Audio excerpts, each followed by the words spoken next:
အားလုံးပဲမင်္ဂလာပါချန်ပီယံလိပလေးအော့ပွဲစဉ်အနေနဲ့ဩဂုတ်လ20ရက်မနက်စောစောတနာရီခွဲမှာတော့စကော့တလန်ထိပ်သီးကလပ်7နဲ့ဩစတြေးလျကလပ် LASK တို့7ကွင်းမှာထိပ်တိုက်တွေ့ဆုံရမှာပါ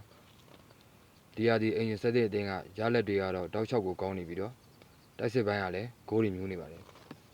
အိမ်ကွင်းလည်းဖြစ်လို့ပြည်သက်ချိန်မှာအသာစီးရအောင်တိုက်စစ်ကွင်းကစားလာမှာပါဝေးကွင်း LASK ဘက်ကလည်းချော့တက်လို့မရတဲ့အနေအထားမှာရှိပါတယ်ဩစတြေးလျကလပ်ကလည်းသူ့လီမှာရလက်ကောင်းနေနဲ့နိုင်ပွဲဆက်နေတယ်တိုက်စစ်ကလည်းဂိုးတွေမျိုးနေပါတယ်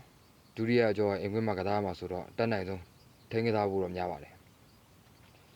ပေါက်ကြီးအနေနဲ့ကတော့7ကနေပြီးတော့တစ်လုံး50ရှုံးပေးထားတော့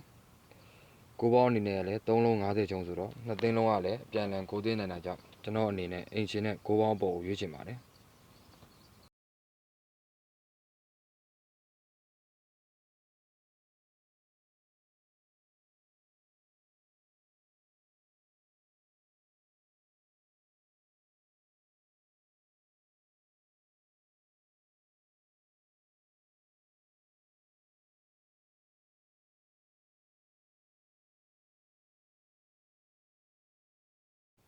နောက်တစ်ပွဲအနေနဲ့ကတော့ချန်ပီယံလိပလေးအော့ပွဲစဉ်တွေကဟေဘိုးနဲ့အဇာဘိုင်ဂျန်ကလပ်စားပွဲပွဲစဉ်ကိုခန့်မှန်းပေးချင်ပါတယ်အင်ဂျင်ဟေဘိုးကတော့ပြီးခဲ့တဲ့အဆင့်မှာရော့စတာဘက်ကလိုအသင်းကြီးမျိုးကိုနှစ်ကြော်ပေါင်း3ဂိုးဂိုးမကြီးနဲ့အပြတ်အသတ်အနိုင်ယူခဲ့ပြီးတော့ပလေးအော့အဆင့်ကိုတက်ရောက်လာခဲ့ပါတယ်တိုက်စစ်မှုအိုင်ကောဇလာတန်ဟိုဘင်းနဲ့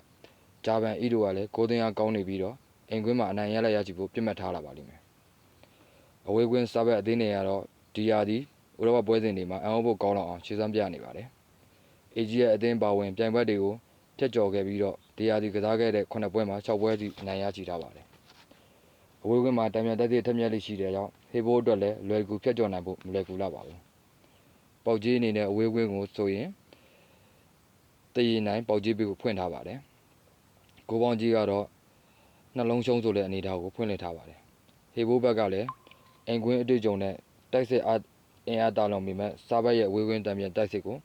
ရှော့တက်လို့တော့မရပါဘူးကျွန်တော်အနေနဲ့ကတော့အင်ရှင်နဲ့ဂိုးအောက်ကိုတော့ရွေးချင်ပါတယ်ဗျ